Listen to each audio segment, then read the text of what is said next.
Hey Battles, welcome back to my channel. So today's topic is going to be about me getting into an accident and how you can get your car processed through the insurance here. So for those who drive here and own a vehicle here, I hope you guys have full coverage. If not, then that means you guys got money.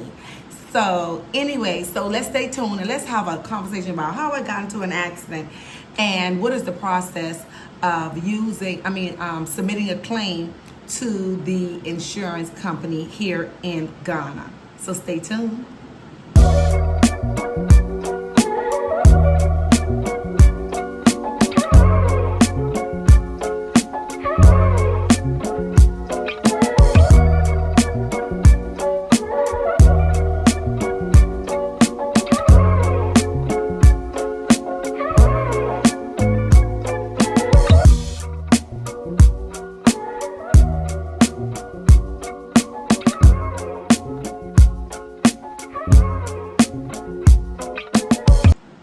Hey Battles, and we're back.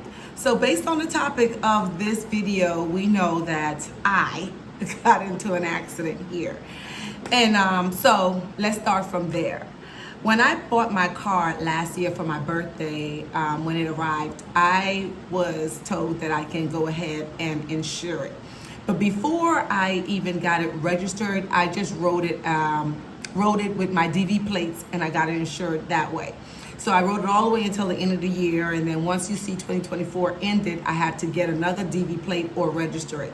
So I went ahead and got my car registered for 2025. With that being said, I had to go ahead also and get full coverage insurance. Now I don't have to get full coverage insurance. I can just get liability. But even in the States, whether I paid for my car off or not, I always had full coverage because you just never know. And for this instant is the never know because I got into an accident. So what you normally would do would you'll find yourself an insurance company. And normally, if you go around DVLA, there's a ton of different insurance companies that you can choose from. But grateful for me, I have someone that knew someone that works with a great insurance company, and I went ahead and went with them, and I purchased full coverage insurance. Now, not knowing the full aspect of it, that is something that we always have to think about when we're moving here. Everything is not the same like the States. So when I got full coverage insurance, I'm thinking I'm getting the same thing that I would get in the United States, right? But that's not it. So long story short, you get your full coverage insurance, and that's comprehensive. And that includes if something happens to your car, the insurance will go ahead and pay to get it fixed. Or if it's totaled out, they'll pay you for the value of the car. Now for me, I purchased my car, of course, straight out because that's what we have here. You don't have financing. They do have financing. I'm gonna say that because all the major dealerships like Nissan and Toyota, then Mercedes, they do actually have financing. But for those who choose to pay it outright, such as myself, I went ahead and did it that way. So they'll pay you for the value of the car. Long story short, I got into an accident. And when I got into an accident, my car actually caught fire. Now, let me tell you the story on what happened. So you guys know I'm moving, and I moved into my new place, and I had my car full of all my stuff inside of it, as well as I hired some movers to move me. So they were following me, but I was driving first, and I made a U-turn, and as I was coming back to make that U-turn, the Trotro driver was coming on the road, and he was packed to the brim. But that's just all. Majority of the Trotro, you'll see them always packed with a whole bunch of stuff that people are bringing into the city. So I didn't think nothing of it because I've driven behind them before. So as the Trotro was driving, the door opened up, the back of the door opened up, and stuff flew out. And I was trying to move out of the way of the stuff that was coming. But as you know, here in Ghana, people don't wait. They just zoom, zoom, zoom. They just speeding past, not paying attention to anything. So I didn't have time to try and swerve because cars was coming to the left of me. So I end up going over someone's property. I don't know what it was, but I did roll over it. And the Chocho driver pulled over. But when I passed the Chocho driver, he was beeping his horn. And I was thinking it beeping the horn because I rolled over, someone's stuff. So I kept going. So I would say within 2 to 3 minutes, I saw my car start smoking.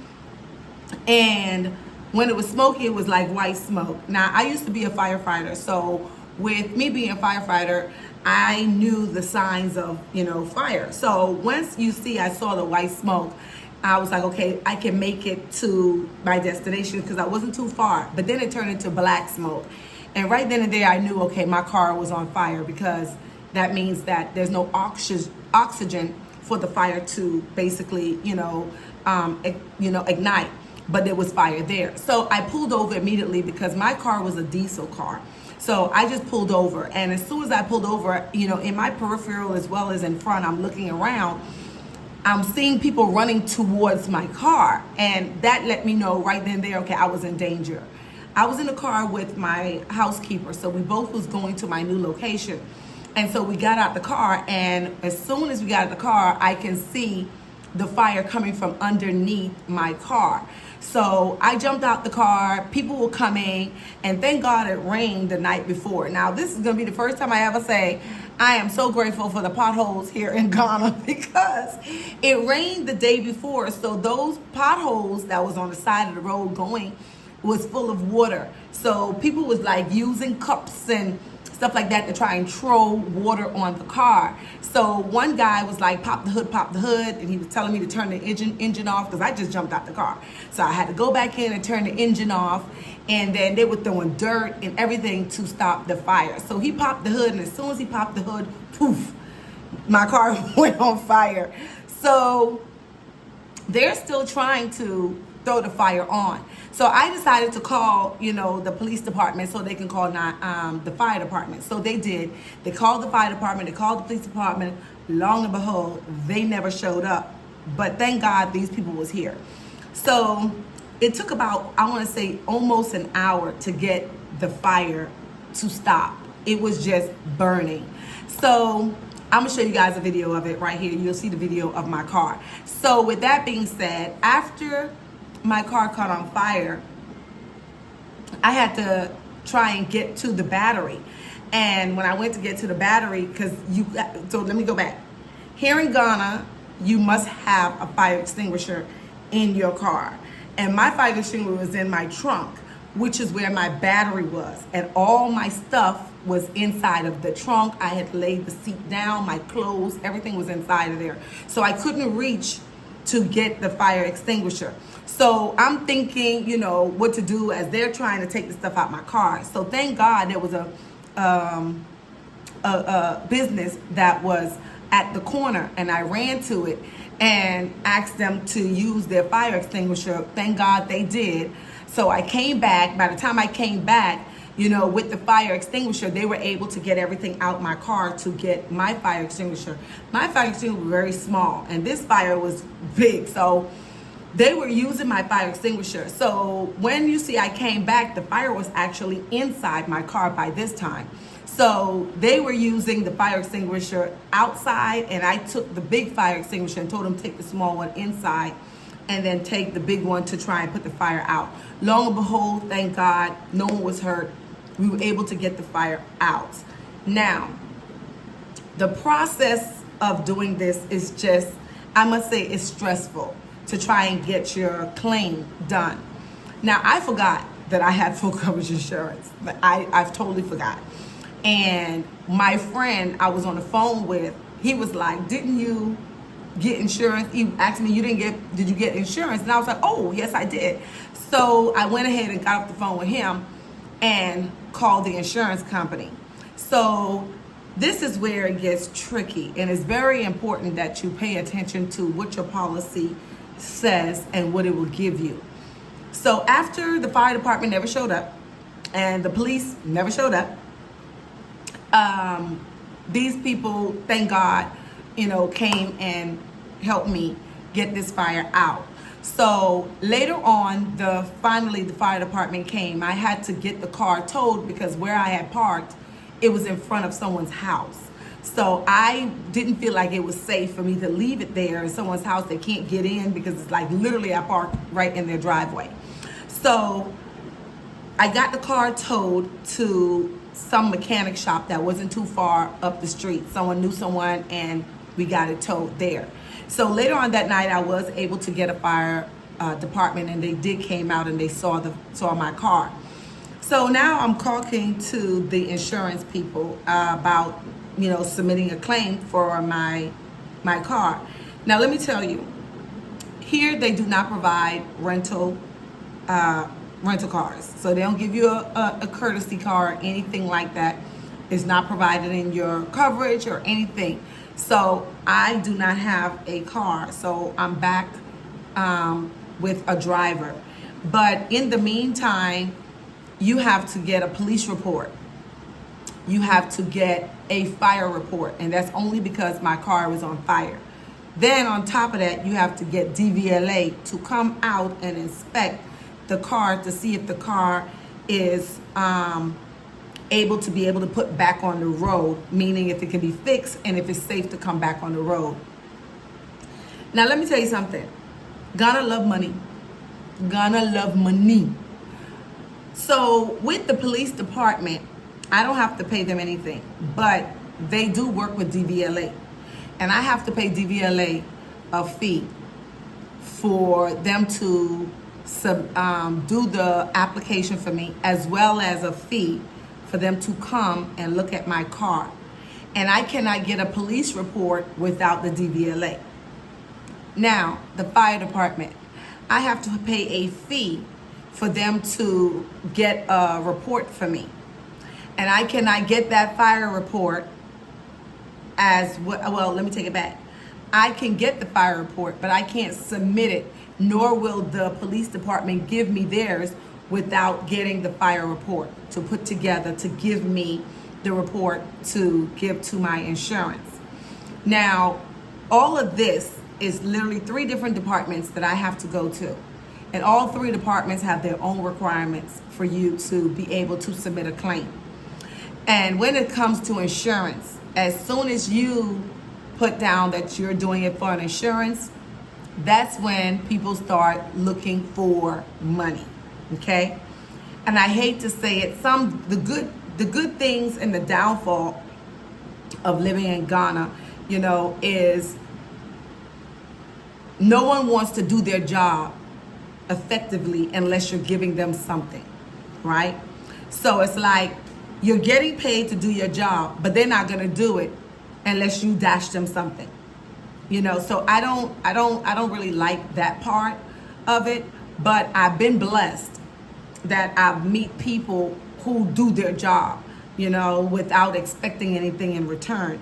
But I have seen it with my own eyes with this instance where, you know, they're looking for something. They might not say it verbally, but you can tell by the indirect gestures and the indirect comments that is made that lets you know that they're expecting something in the back end. Now, I have people, you know, in high places that eliminates this for me, but they don't know this until after the fact, right?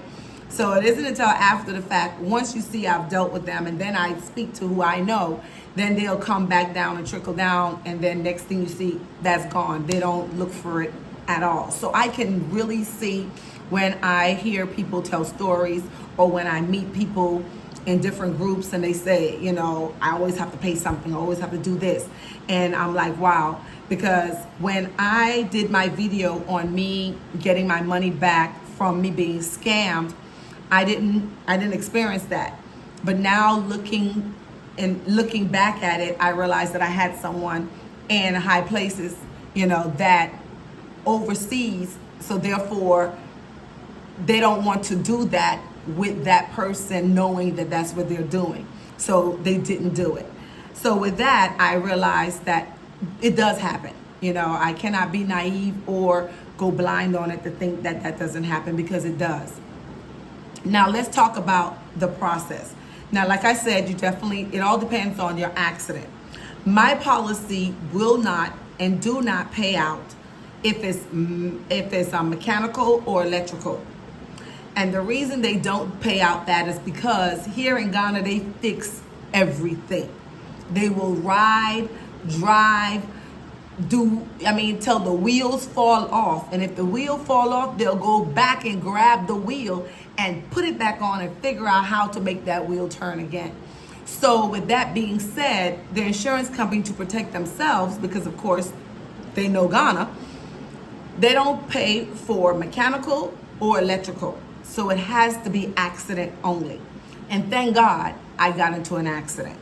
Because if it was mechanical or if it was electrical that caused the fire of my car, they would not pay out at all. Now, I don't know if they're going to pay out as of yet, because it will be based off the fire report for them to say how the car caught on fire, where it started.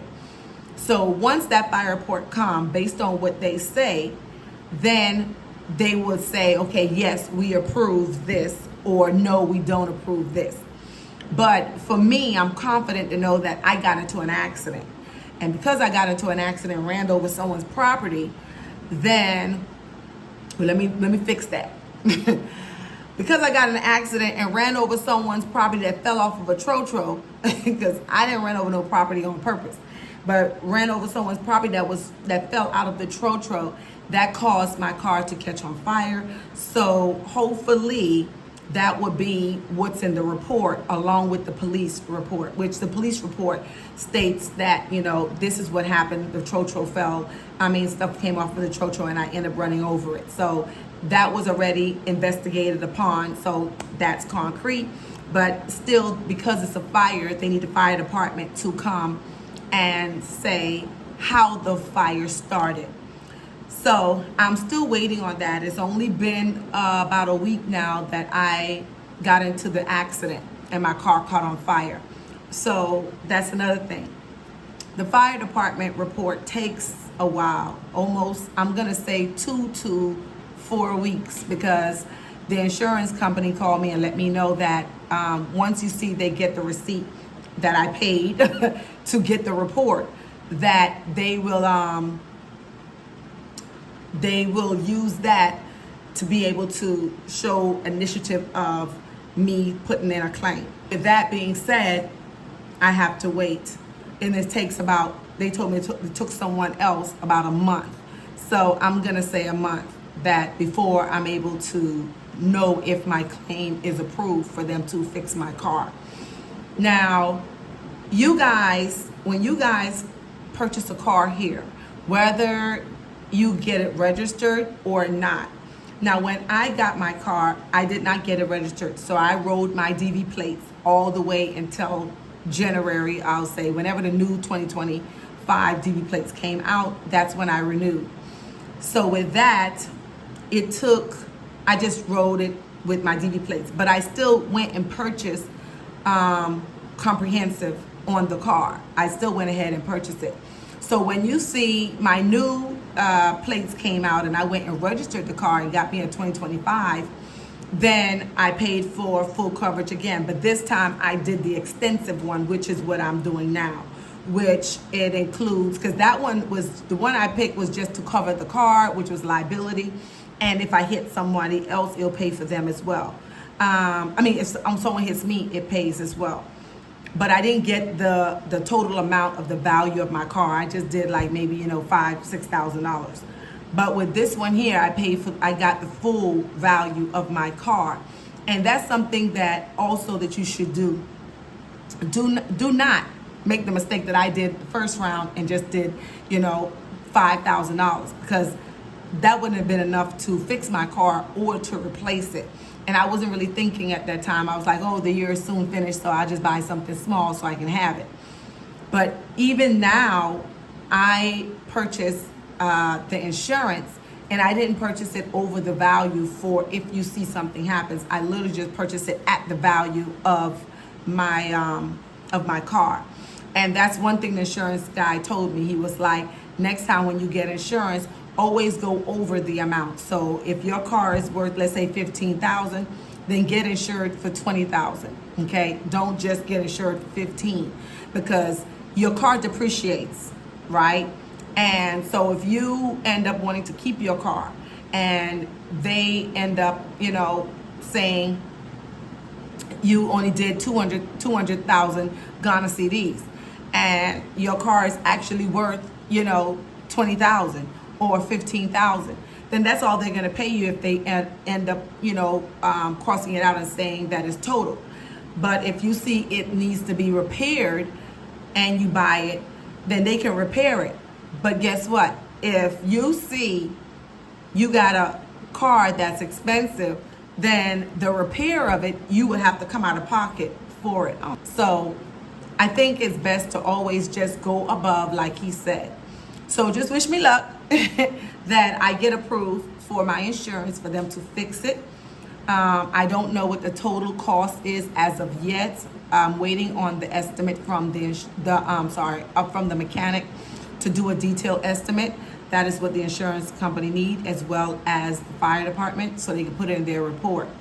But this is just a conversation I wanted to have with you guys, because it is important for you to get full coverage insurance on your car. Because one, if someone hits you, let's say someone hits you and you don't hit someone and all you got is liability, I'm going to say 50-60% of the time that person ain't got no money to fix your car. Yes, the law states that they should have liability, but in Ghana, you know how it is here in Ghana. It's not like it's enforced, And if a motorcycle hits you, they ain't got no money to fix your car. So it's good to just go ahead and get full coverage, because here, at least you will be taken care of if you see you do get full coverage insurance. Now, is it expensive? I'm going to say no. Because what I paid for full coverage insurance for my SUV that I had in United States that was literally for, I want to say, 3 or 4 months. 3 or 4 months, of what I paid for the whole year here. My insurance in the United States was like $230, and we're talking about 2-3 months of that is what I paid for full coverage for the whole year here, which is way cheaper than the States. So do not skim on protecting yourself financially when it comes to your property. Always, get insured. Always get insured. Do not skim. Now, if you don't have the funds, I understand. So make sure you get liability, or at least put something on it. Don't just get liability. If you can afford to put 5,000, maybe you can't do the whole 20. If your car is worth 10,000, you can't afford to get a $10,000 coverage, then at least do 5. Do something so that you can have some type of money coming that you can use to either get you a knock-around car, or for you to use that money to get around until you see you can afford to get you a car. So always think about the long run, not just right now. And I'm grateful that I'm able to have the insurance, because I totally forgot. I don't even know. My mind wasn't thinking about that. All I was thinking about was the safety of my housekeeper and everybody else. I'm telling them to leave the car, because, I was just afraid that it was going to blow up, because that's just how big that fire was. But I don't know. I'm just grateful. I'm grateful for life, and I'm grateful that I'm here to be able to tell the story, and also to help you guys maneuver here in Ghana. Like I always tell you guys, what's for you, no one can take it away, not even yourself. So until next time, we'll talk soon. Bye.